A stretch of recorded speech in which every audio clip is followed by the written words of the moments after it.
Welcome friends. வாங்க இன்றைக்கி நம்ம சிறுதானிய வகையை சேர்ந்த வரகரிசி வச்சு சூப்பரான வரகரிசி பிடி கொழுக்கட்டை எப்படி செய்யலான்னு பார்க்கலாங்க. நிறைய ஊட்டச்சத்துக்கள் அடங்கிய இந்த வரகரிசியை வச்சு நம்ம இதுக்குள்ளே டிஃபன் செய்து கொடுக்கலாங்க. டயபிட்டிஸ்க்கு ரொம்ப நல்லது, நல்ல உணவும் கூட.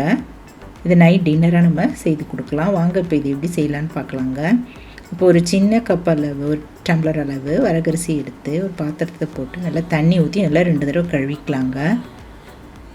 கொஞ்சமாக தண்ணி ஊற்றி மூழ்கிற அளவு தண்ணி ஊற்றி மூடி வச்சிடலாம். ஒரு 1/2 அன் நல்லா ஊறட்டும். இப்போ இதை நல்லா ஊறின பிறகு தண்ணி இல்லாமல் நம்ம ஒரு மிக்ஸி ஜாரில் போட்டு கொஞ்சம் குறைன்னு அரைச்சிக்கலாங்க. தண்ணி இருந்தால் கூட பரவாயில்ல. இதில்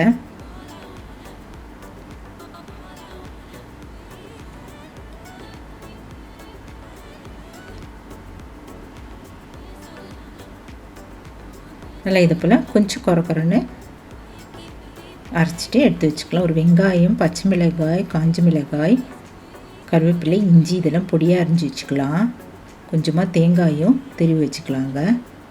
இப்போ அடுப்பில் ஒரு கடாய் வச்சுட்டு ஒரு 4 ஸ்பூன் ஆயில் ஊற்றிட்டு 1/2 டீஸ்பூன் கடுகு, 1/2 டீஸ்பூன் உளுத்தம்பருப்பு, உடைச்ச உளுத்தம்பருப்பு, கடலைப்பருப்பு ஒரு 1/2 டீஸ்பூன் இதெல்லாம் போட்டு நல்லா வறுத்துக்கலாம். கடுகு நல்லா பொரிஞ்சது இதெல்லாம் போட்டுட்டு நல்லா வறுத்துட்டு கூடவே ஒரு 1/4 டீஸ்பூன் அளவு ஜீரகம் அதையும் போட்டு நல்லா பொரிய விட்டுடலாங்க. இப்போ இதெல்லாம் நல்லா வறுப்பட்டதும் நம்ம எடுத்து வச்சுருக்கிற வெங்காயம் அதையும் போட்டு வதக்கிக்கலாம். கட் பண்ணி வச்சுருந்த வெங்காயம், காஞ்ச மிளகாய், பச்சை மிளகாய் இதெல்லாம் போட்டு நல்லா வதக்கிக்கலாங்க. இஞ்சி, கருவேப்பிலை எல்லாத்தையுமே போட்டுட்டு நல்லா வதக்கிக்கலாம்.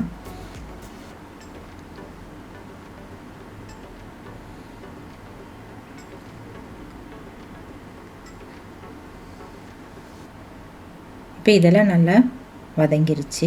இப்போ ஒரு 2.5 டம்ளர் அளவு தண்ணி ஊற்றிக்கலாம். ஏற்கனவே கொஞ்சம் தண்ணி ஊற்றி நம்ம மிக்ஸி ஜாரில் அரிசி நம்ம ஊற வச்சுருந்த அரிசி அரைச்சிருந்தோம். அதனால் ஒரு 2.5 டம்ளர் தண்ணி, மொத்தமாக 3 டம்ளர் தண்ணிங்க. நம்ம எந்த கப்பில் அரிசி எடுத்துருந்தோமோ அந்த கப்லேயே தண்ணி மெஷர்மெண்ட் எடுத்துக்கலாம். இப்போ தேங்காயும் இதில் போட்டுட்டு இதில் ஒரு 1/2 டீஸ்பூன் அளவு பார்த்து போட்டுக்கலாங்க.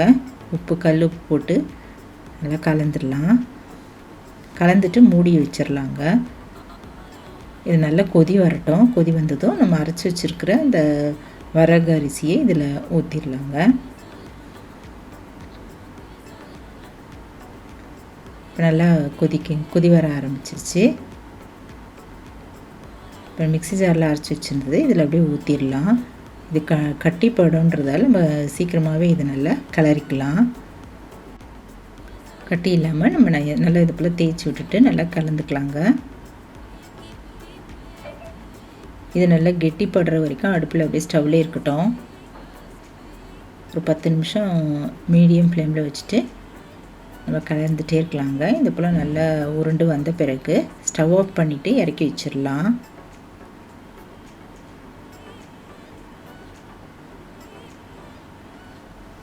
இப்போ இதெல்லாம் நல்லா ஆறட்டும், இறக்கி வச்சிடலாங்க. இப்போ ஆறின இந்த வரகரிசியை இன்னொரு பேசினில் கிண்ணத்தில் எடுத்து போட்டு வச்சிடலாம். இப்போ ஒரு இடியாப்பு தட்டு இல்லை இட்லி தட்டு மேலே எண்ணெய் தடவிட்டு கையிலே நம்ம எண்ணெய் கொஞ்சமாக தடவிட்டு வரகரிசி உப்புமா கிண்டி வச்சுருந்தோம்ல அந்த அரிசியை கொஞ்சமாக அதுக்குள்ளே எடுத்து உருட்டிக்கலாங்க. உருட்டிட்டு பிடி கொழுக்கட்டையை நம்ம பிடிச்சி வச்சிடலாம். இது கையில் ஒட்டுன்றதால ஒவ்வொரு தடையும் நம்ம எண்ணெய் தடவிக்கலாம். நல்லெண்ணெய் நல்லா கையில் தடவிட்டு இது போல் பிடி கொழுக்கட்டையாக பிடிச்சிடலாங்க. நம்ம நார்மலாக பண்ணுற புழுங்கலரிசி பச்சரிசியில் பண்ணுற உப்புமா கொழுக்கட்டை மாதிரி இதுவும் நல்ல டேஸ்டியாகவும் ரொம்ப நல்லாவும் இருந்ததுங்க. இது போல் எல்லாத்தையும் நம்ம பிடிச்சி வச்சிடலாம். அடுப்பில் ஒரு இட்லி பானை வச்சுட்டு கொஞ்சமாக தண்ணி ஊற்றி கொதிக்க ஆரம்பித்ததும் இந்த தட்டை அது மேலே வச்சுட்டு மூடி வச்சிடலாங்க. மீடியம் ஃப்ளேமில் வச்சு 10 நிமிஷம் நல்லா வேகட்டும். இப்போ இந்த வரகரிசி பிடி கொழுக்கட்டை நல்லா வெந்துருச்சுங்க. இதை நம்ம சட்னி, சாம்பார், சைடிஷ்ஷாக வச்சு வரகரிசி நம்ம டிஃபனாக செய்து கொடுக்கலாங்க. ஈவினிங் நைட் டின்னராகவும் நம்ம செய்து கொடுக்கலாம்.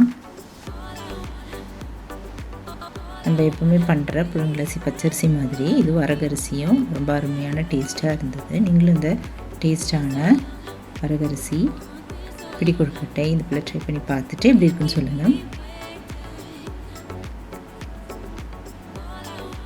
இந்த வீடியோ பிடிச்சதுன்னா என்னுடைய சேனலான குக்கிங் வித் சித்ரா அன்பு சேனலை சப்ஸ்கிரைப் பண்ணிக்கோங்க. தேங்க்ஸ் ஃபார் வாட்சிங். நம்ம அடுத்த வீடியோவில் பார்க்கலாம். நன்றி, வணக்கம்.